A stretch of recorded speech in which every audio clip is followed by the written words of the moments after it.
ontem o senhor falou sobre as pessoas que seguem esquerda e direita. Aí eu fiquei em dúvida, como um cristão deve escolher o seu representante político. Okay. Porque a gente não, pelo menos ao meu ver, eu não consegui encontrar uma pessoa que, aos meus olhos, tinha todos os atributos bíblicos. Entendeu? E quando eu vi uma pessoa, como o senhor falou, um governante, ele governa para o povo. Eu não posso escolher um governante que governe apenas para os cristãos. Então, quando eu vi uma pessoa que poderia governar ao povo, ele tinha algum pensamento que ia de contra as Escrituras.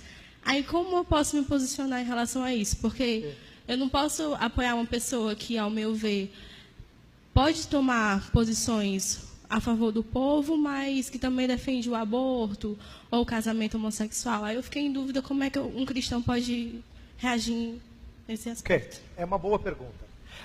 Então eu vou lembrar algumas coisas que eu falei e vou tentar expandir em cima do que eu falei ontem. Lembra quando eu disse que política é a arte do possível? É parecido quando a gente vota. Você fez um comentário na sua pergunta, você falou assim, eu não encontrei um candidato com todas as qualidades. É parecido com achar alguém para casar, você não encontra todas as qualidades. Entendeu? Você acha algumas, as outras a gente roga a Deus que dê. Né? Então, quando a gente vai escolher um político, eu entendo o seu sentimento, ele é o de muita gente, de que nós acabamos escolhendo o menos pior. Que é frustrante, né? Mas, eu queria que a gente mudasse a ótica assim. Senhor, ele não é teu. Ele não confessa o teu nome. E, portanto, ele tem ideais que são contrários ao teu nome. Mas eu creio que os que ele mais defende, as suas grandes causas, são de acordo com sua palavra. Então, Pai, entenda que eu estou votando nele por essas razões. E eu digo isso por quê? Porque se nós entendemos que nossa responsabilidade num país democrático, né, num país republicano que vota os seus representantes, há uma grande chance de você não ser única quando você diz o que você acabou de perguntar, de você ser a grande maioria.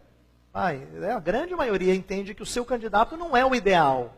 Ele é assim, ele é o menos pior. Mas assim, bom não tem. Tanto é que tem gente que fala assim, não vota ninguém.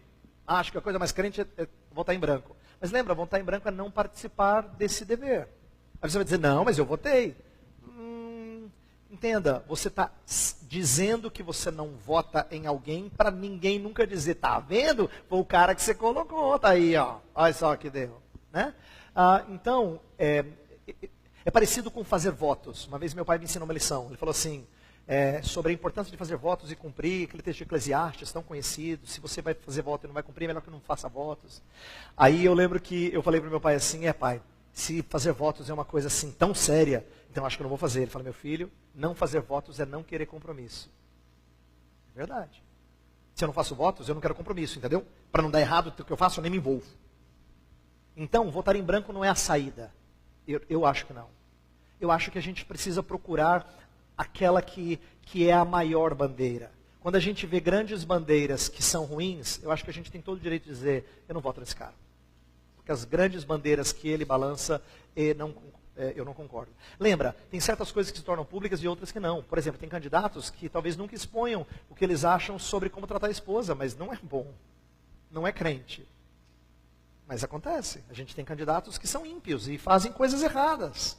E são sujos em vários aspectos. Porque são ímpios. Se nós crentes temos nossa sujeira, que dirá aqueles homens que não têm o freio do Espírito? Vamos colocar assim, tá? Então, eu só estou dizendo que nós temos talvez que escolher nossos candidatos baseado num entendimento daquilo que é sua grande bandeira, ou suas grandes bandeiras, e enxergá-las como condizente com a palavra. Então eu termino minha resposta à sua pergunta assim. Duas coisas. A primeira coisa, quero te dar uma dica, que tem um livro do pastor Franklin Ferreira, que chama Contra a Idolatria do Estado, cujo último capítulo é a resposta à sua pergunta. Como votar de forma consciente. Vale a leitura, tá? É uma dica. Segunda coisa, e essa é a última que eu falo. Quando você for pensar nas grandes bandeiras do seu candidato, lembre-se que elas não precisam ser somente coisas que tocam em questões as quais a Escritura fala explicitamente, como, por exemplo, casamento homossexual ou aborto.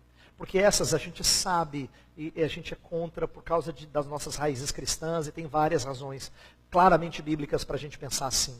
Mas lembra, se o político fala de política internacional, se ele fala de administração, engenharia da cidade, se ele fala sobre como atender a diversas comunidades ao redor do centro, se ele fala de outras coisas que você entende, e ele já deu evidências no passado de que de fato ele levanta essa bandeira e ele faz coisas por essa causa, que parecem ser uma boa atitude de misericórdia para com desfavorecidos, essa também é uma ideia cristã, vamos colocar assim. Não precisa ser só em temas que os cristãos normalmente levantam a bandeira. Eu costumo dizer assim, e essa ideia eu tirei de um livro do pastor Joel Bick, aquele Vivendo para a Glória de Deus. Tem um capítulo escrito pelo Ray Pennings, em que ele fala assim, por que cristãos acham que aborto e homossexualidade são questões que a gente tem que lutar e mostrar nossa posição, mas a gente não fala sobre política internacional, juros e outras coisas mais? Não é? E por que não? Então a gente pode pensar nelas também à luz da palavra de Deus e dizer, é por isso que eu votei nesse candidato. Tá bom?